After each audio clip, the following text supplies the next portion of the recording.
जाओ, 4 लेके जाओ, 10 लेके जाओ, हमारे घर में कोई माखन और दही की कमी नहीं है। लेकिन खबरदार, आज के बाद मेरे लाला के ऊपर कोई आक्षेप लगाया और मेरे घर पे आने की जरूरत भी नहीं है। और जो गोपियां आज तक इतनी हंसती खिलखिलाती हुई आती थी उन्हीं के घर पे, आज सब उन्हीं के घर से लौट रही हैं और सबका मुंह लटका हुआ है। सब एक दूसरे से आपस में कह रही है कि अरे बहन, आज तक तो हम जाते थे सिर्फ उस कन्हैया के दर्शन करने के लिए, आज मैया ने हमारा उस रास्ते को बंद कर दिया है, आज से हम कैसे दर्शन पाएंगे। उनके दर्शन के लिए लाला नित्य लालायित रहती थी और आज जब सीता मैया ने मना कर दिया तो प्रेम में बेवल होकर सबकी आंखें झरझर बह रही हैं और सब एक दूसरे से आपस में वार्तालाप करते जा रही हैं कि आज के बाद दर्शन कैसे हो पाएगा। और जो गोपियां आज तक जाकर उलाहना देती थी कि नंदलाल, आपका ये जो लाला है ये मैया चोरी करता है, हमारे घर में शैतानी करता है, आज वही गोपियां बोले भागवत भगवान की जय हो।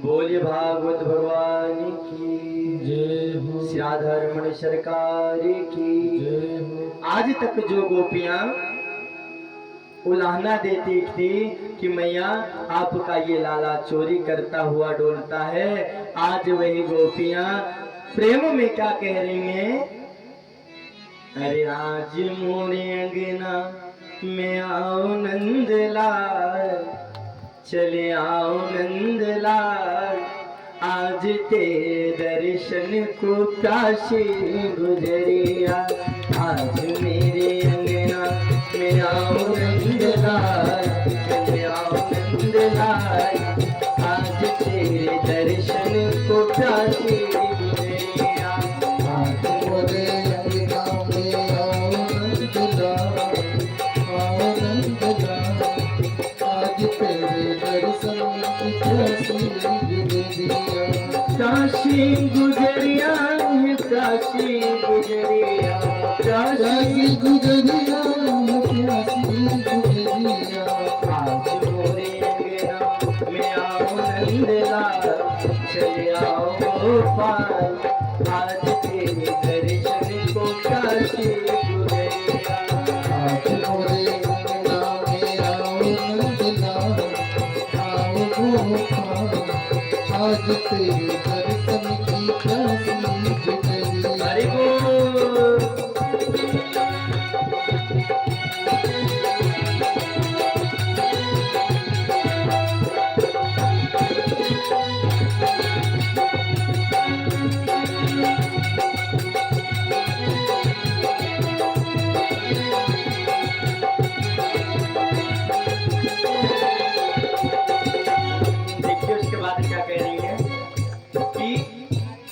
आप नंदरानी का जो माखन है ये तो रोज खाते हो, नंदरानी के माखन को रोज खाते हो, लेकिन कभी प्रेम में हमारे यहाँ भी तो पा लिया करो।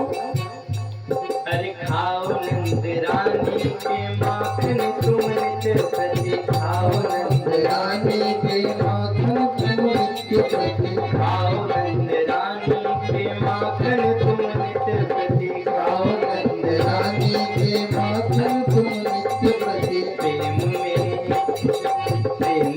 करी पाओ नंदलाल, पाओ नंदलाल, आज तेरे दर्शन को काशी गुजरिया, पाओ नंदलाल, पाओ नंदलाल, आज तेरे दर्शन की काशी गुजरिया, आज मोरे अंगना में आओ नंदलाल, चले आओ गोपाल, आज तेरे दर्शन को काशी गुजरिया, आज मोरे अंगना में आओ नंदलाल, आओ गोपाल, आज तेरे दर्शन की प्यासी पुजरिया। बोले भाग भवानी की जय हो। इस प्रकार आज तक जो गोपियां उलाहना लेकर यशोदा मैया के पास जाती थी, मैया आपका लाला जो है बड़ा उत्पाती हो गया है, आज वही गोपियां मैया के पास ना जा पा रही हैं। मैया ने जब रास्ता आने का बंद कर दिया कि अब उलाहना लेकर मत आना, तो वही गोपियां प्रेम में विह्वल होकर के आज पुकार कर रही हैं कि किसी प्रकार तो उनका दर्शन करने चल सके हम। और देखिए अब उलाहना लेकर नहीं आ पा रही है ना, तो अब बहाना कैसे बना रही है। एक गोपी आती पीछे से, मैया आज हमारे गैया ने गोबर नहीं किया और घर की लिपाई करना है। आज हमारे गैया ने गोबर नहीं किया और घर की लिपाई करना है, थोड़ा गोबर मिल जाएगा क्या? बोले जाओ देखो गोबर उधर है, वहां से उठा लो और घर में आने की आवश्यकता नहीं है, गोबर जितना चाहे उतना ले जाओ। और एक कन्हैया पीछे से खड़े होके सुन रहे हैं, वो तो भावग्राही हैं, सबके भाव को जान लेते हैं। और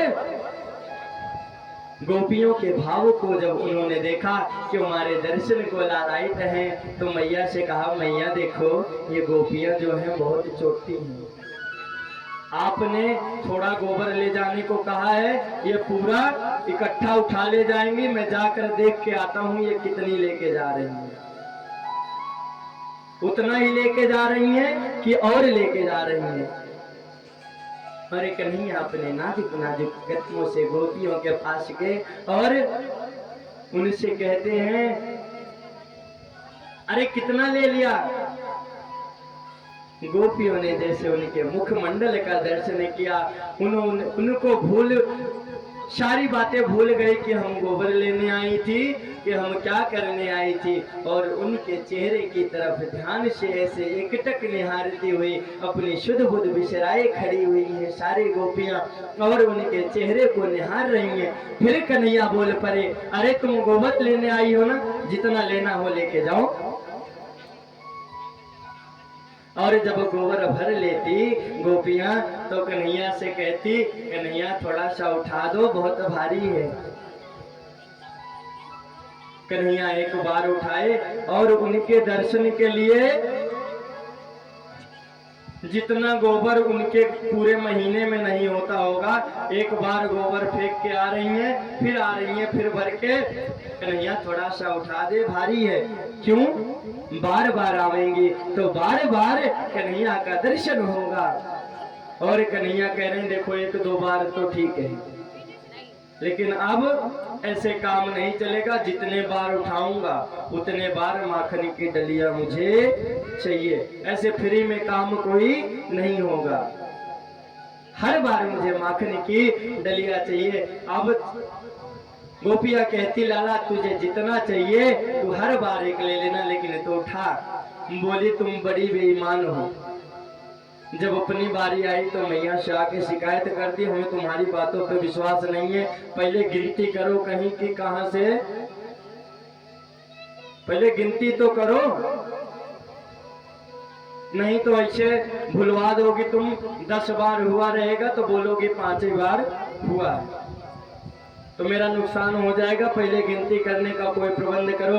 गोपियों ने कहा, लला देख, जितनी बार हम लेके जाएंगे उतनी बार एक बिंदी तेरे सर मुख पे लगा के जाएंगे, और जैसे श्रृंगार करती हैं ये बिंदी वाला, उसी प्रकार कन्हैया की छोटी छोटी बिंदी हर बार लगा करके पूरे चेहरे को गोबर से ढक दिया। और कन्हैया अपनी मैया के पास गए, यशोदा के पास। यशोदा मैया ने जैसे मुंह देखा, रे महाराज क्या करके आए हो, ये कुछ ज्ञान है क्या किए हो? चल पहले तुम्हारा मुख धुलाती हूँ। मैया ने कहा, रे मैया इतना अनर्थ मत करो, अगर ये धुल दोगी ना सारा हिसाब किताब बेकार हो जाएगा।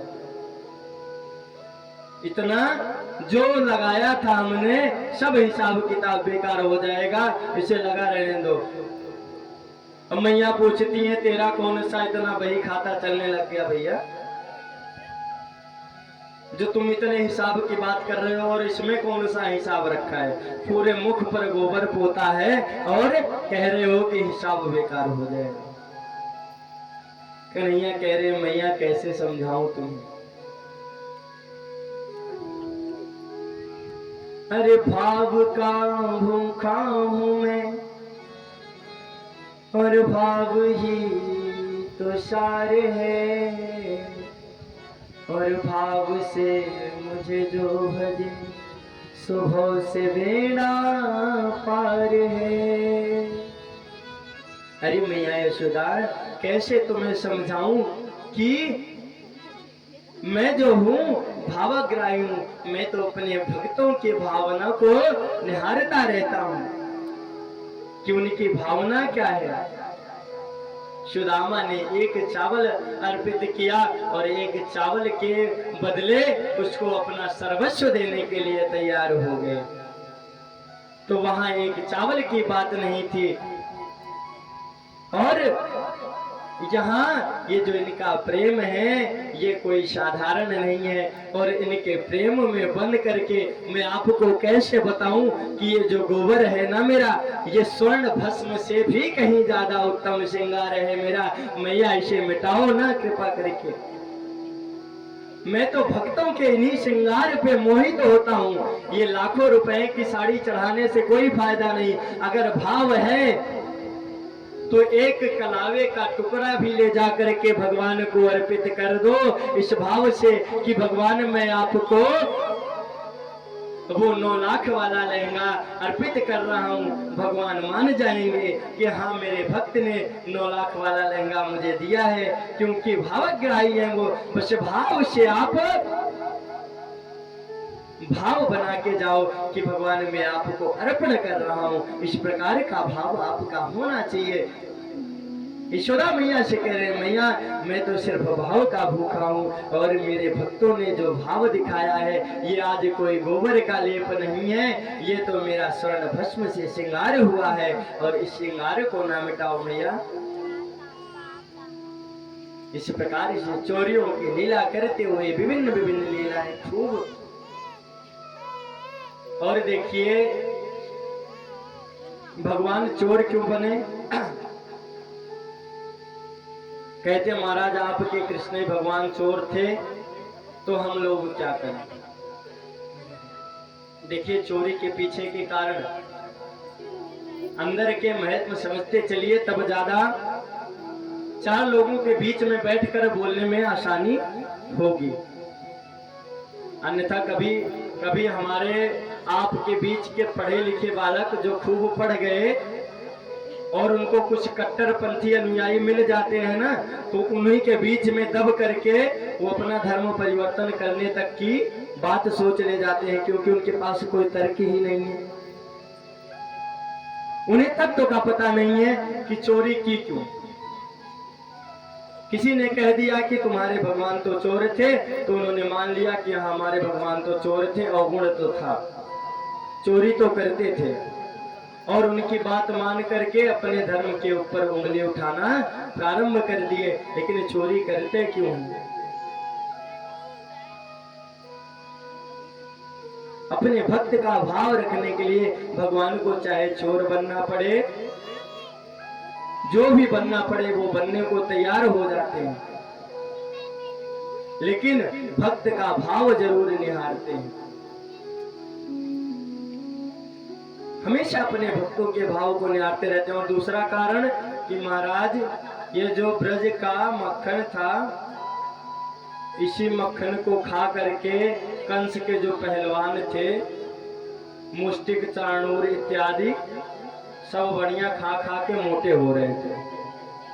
और जिस मक्खन को बनाने वाले ये गोपू वाले बेचारे, जिनके लिए सुबह से शाम तक गैया चराते, उनके हिस्से में क्या आता? कुछ भी ना आता।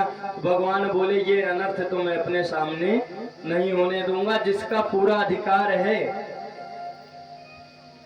जिस संपत्ति पर जिसका अधिकार है, मैं उसी को दूंगा।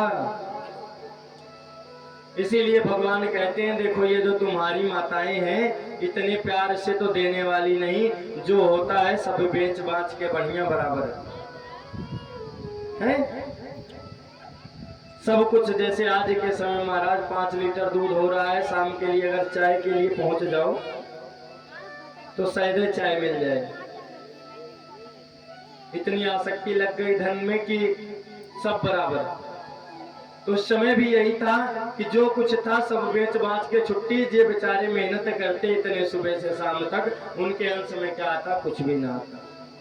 तो बोले ये अनर्थ तो मैं नहीं होने दूंगा, मेरे राज्य में जो कुछ चलेगा सब बराबर चलेगा। इसलिए पहले तुम छक्के खाओ और छक्के खाने के बाद जो बचेगा वो चाहे बेचे चाहे जो मर्जी सो करे। इस प्रकार माख ने चोरी की लीला की। एक दिन मिट्टी खा करके अपनी मैया यशोदा को अपने मुख में समस्त ब्रह्मांड का दर्शन करवाया। एक दिन दोनों बगीचे में घूम रहे थे, कृष्ण और बलराम, और भगवान कृष्ण एक जगह बैठ करके बढ़िया हाथ भर भर के मिट्टी चबाए जा रहे हैं। बलराम ने देखा, कन्हैया तू मिट्टी खा रहा है? बोले दाऊ भैया कहाँ मिट्टी खाई है? मैंने तो मिट्टी नहीं खाई। बोले तूने मिट्टी खाई है, मैं जा करके मैया को बताऊंगा। बोले मैया को बताना है तो जाओ, बता दो, कोई दिक्कत नहीं है, जाओ। और बलराम दौड़े दौड़े गए, मैया से कहा, मैया ये आपका जो पुत्र है इसने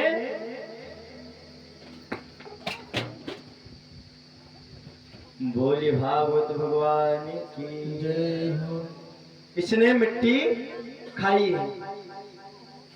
अब यशोदा मैया क्रोध में घर से आंखें लाल करके उसके पास आई और कन्हैया से पूछ रही है, कन्हैया तूने मिट्टी खाई है? कन्हैया प्यारा जवाब दे रहे, मैया ना हम भाक्षितवानम्ब ये सर्वे मिथ्या विशंससी।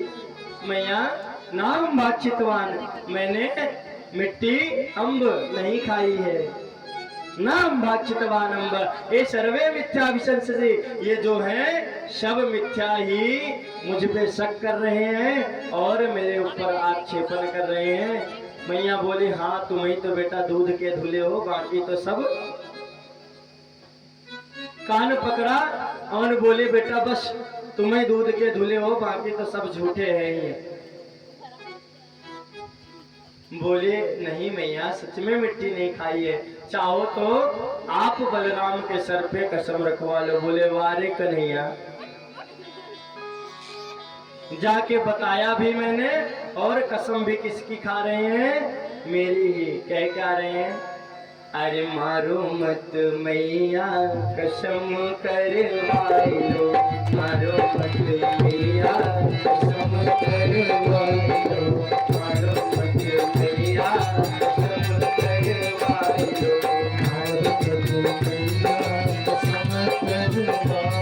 लो, चाहे सीता माँ के हाथ रखवाई लो, चाहे सीता माँ के हाथ रखवाई लो, राम के रखवाई लो, चाहे श्री राम के हाथ रखवाई लो, चाहे श्री राम के हाथ रखवाई लो। अरे मारो मत मैया कसम करवाई लो, मारो मत मैया कसम करवाई लो, मारो मत मैया कसम करवाई लो, मारो मत मैया तुम यार मारो मत। अगर आपको विश्वास नहीं है तो कसम करवा लो, मैंने मिट्टी नहीं खाई है। और अगर आप फिर भी विश्वास नहीं है तो समक्षते पश्चिमे मुखम, आप मेरे मुख में देखने में सामर्थ्य हैं। आप मेरे मुख में देख लीजिए कि मैंने मिट्टी खाई है या नहीं। बोली कन्हैया तूने ये बात बिल्कुल सही बताई कि मुझे देखना तो है कि तूने खाई है कि नहीं। बोले ठीक है मैया देख लो। और तुरंत अपना मुंह फैलाया और जैसे यशोदा मैया ने देखा समस्त ब्रह्मांड का दर्शन हो गया। पूरे 14 भुवन ब्रह्मांड अतल वितल सुतल तलातल सबका दर्शन हो गया। पूरा उनके मुखमंडल में ही बड़े बड़े पहाड़, झरने, पेड़ पौधे, गाय, पशु, समस्त ब्रह्मांड दिखाई दे रहा है। और जब मैया ने इतना देखा तो मूर्छित होकर के वहीं गिर पड़ी। इतना देखते ही मैया मूर्छित होकर गिर पड़ी और उन्होंने देखा कि ये क्या देख रही हूं।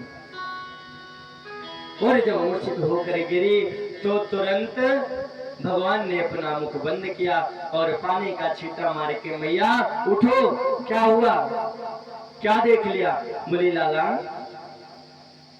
मैंने देखा कि तेरे मुख में तो सभी देवता विष्णु